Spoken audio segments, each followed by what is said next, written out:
मित्राचा वाढदिवस साजरा करताना अंगावर अंडी दगड फेकल्याचा प्रकार समोर आलाय। मित्रांनी अंगावर पेट्रोल टाकत आग लावल्याची ही घटना घडली आहे। यात अब्दुल रहमान गंभीररित्या भाजलाय। कुर्ला पश्चिम कोहिनूर सिटी इमारतीतला हा धक्कादायक प्रकार समोर आलाय।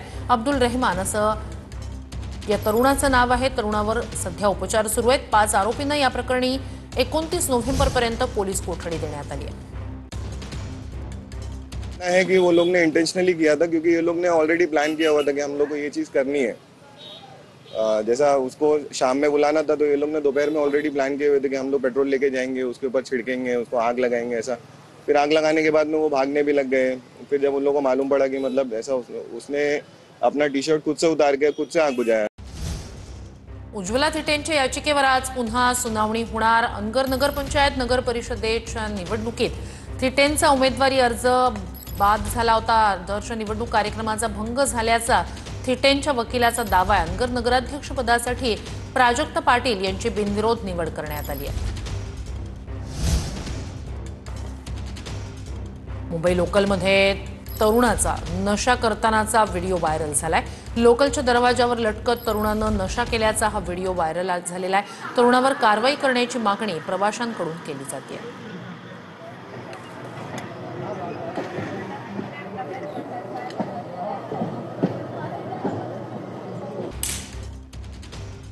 अमरावतीतनं बातमी। अमरावतीमध्ये वरुड तालुक्यातल्या पुसला या ठिकाणी लग्न सोहळ्यात हृदयद्रावक घटना घडली आहे। लग्नानंतर अर्ध्या तासातच नवरदेवाचा हृदयविकाराच्या झटक्यानं मृत्यू झालाय। अमोल गोड असं या मृत्यू झालेल्या नवरदेवाचं नाव आहे। चक्कर आल्यानंतर त्यांनी तातडीनं रुग्णालयात नेलं, पण डॉक्टरांनी त्यांना मृत घोषित केलं। आता जाऊयात पालघरमध्ये। मुख्यमंत्री देवेंद्र फडणवीस आज पालघरच्या दौऱ्यावर आहेत। पालघरमध्ये फडणवीसांच्या 2 जाहीर सभा होणार आहेत। तर डहाणू पालघर नगर परिषदेसाठी आता फडणवीसांच्या प्रचार सभांचं आयोजन करण्यात आलंय। पालघरमध्ये भाजप आणि शिंदे गट स्वबळावर निवडणुकीच्या रिंगणात आहेत। एक महत्त्वाची बातमी नागपुरातून। भाजप युवा मोर्चाच्या काटोल ग्रामीण अध्यक्षांसह 6 जण आता अटकेत असल्याची माहिती आहे। अटकेतील आरोपींकडून 17 लाखांच्या मुद्देमालासह गांजा जप्त करण्यात आलाय। काटोल पोलीस एनडीपीएस सेलची ही संयुक्त कारवाई आहे। तर आरोपी वैभव काळे भाजप युवा मोर्चा काटोलचा ग्रामीण अध्यक्ष आहे। आता एक धक्कादायक बातमी समोर येते। मित्राचा वाढदिवस साजरा करताना अंगावर अंडी दगड फेकल्याचा हा संतापजनक प्रकार घडलाय। मित्रांनी अंगावर पेट्रोल टाकत आगही लावल्याची माहिती आहे। या घटनेमध्ये अब्दुल रहमान गंभीररित्या भाजलाय। कुर्ला पश्चिम कोहिनूर सिटी इमारतीतला हा धक्कादायक प्रकार आहे। अब्दुल रहमान असं या वाढदिवस असलेल्या तरुणाचं नाव आहे। या तरुणावर सध्या उपचार सुरू असल्याची माहिती आहे। या प्रकरणी 5 आरोपींना 29 नोव्हेंबरपर्यंत पोलीस कोठडीही सुनावण्यात आली आहे। याचा आढावा घेतलाय आमच्या प्रतिनिधींनी।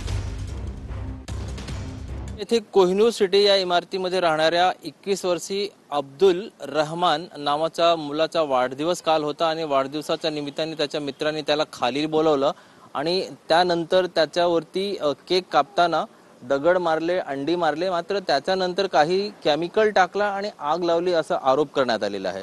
या प्रकरणी विनोबा भावे नगर पोलिसांनी गुन्हा दाखल केलेला आहे। 5 आरोपी जे अब्दुल रहमानचे मित्रच होते त्यांना अटक केलेली आहे। त्यांच्याकडून चौकशी सुरू आहे। मात्र हा जो केमिकल होता तो पेट्रोल होता की इतर काही केमिकल होता याची सखोल चौकशी सुरू आहे।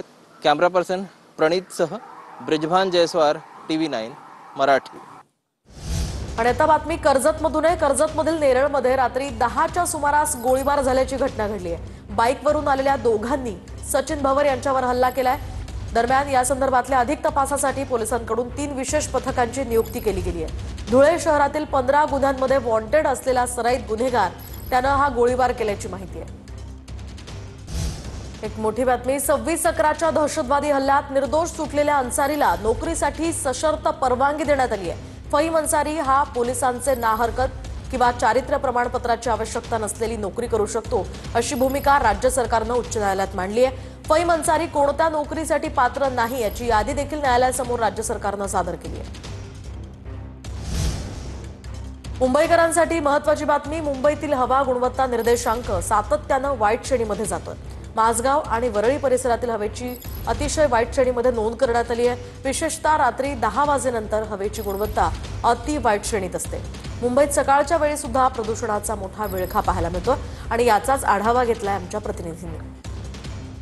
गेल्या काही दिवसांपासून मुंबईमधील सरासरी तापमान जे आहे ते 21°C ते 23°C पर्यंत जात आहे, परंतु मुंबईमधलं प्रदूषण अजून देखील कमी होत नाही। विशेषतः नोव्हेंबर आणि डिसेंबर महिन्यामध्ये मुंबईमध्ये धुक्याची चादर असेल असं हवामान विभागाच्या वतीनं सांगण्यात आलेलं आहे। आपण सध्या दादर परिसरामध्ये आहोत आणि दादर परिसरामध्ये आपण देखील पाहतोय की आता सकाळच्या वेळेस प्रदूषणाचा मोठा विळखा जो आहे तो मुंबईमध्ये आणि संपूर्ण दादर परिसरामध्ये बसल्याचं आपल्याला या ठिकाणी पाहायला मिळतंय।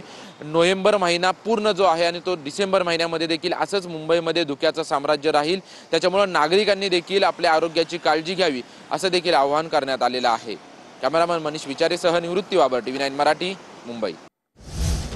बातमी छत्रपती संभाजीनगरमधून। छत्रपती संभाजीनगरच्या समाज कल्याण विभागाच्या वतील भोजनात चक्क पाल आढळली आहे।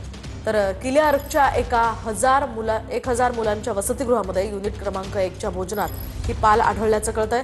यामुळे विद्यार्थ्यांना मळमळ आणि उलटीचा त्रास होऊ लागला। त्यानंतर हा प्रकार उघडकीस आला। विद्यार्थ्यांनी वसतिगृहाच्या समोर यामुळे आंदोलन सुरू केलंय। तर या ठिय्या आंदोलनात मोठ्या संख्येने विद्यार्थी सहभागी होते। रात्री 11:30 वाजेपर्यंत हे आंदोलन सुरू होतं।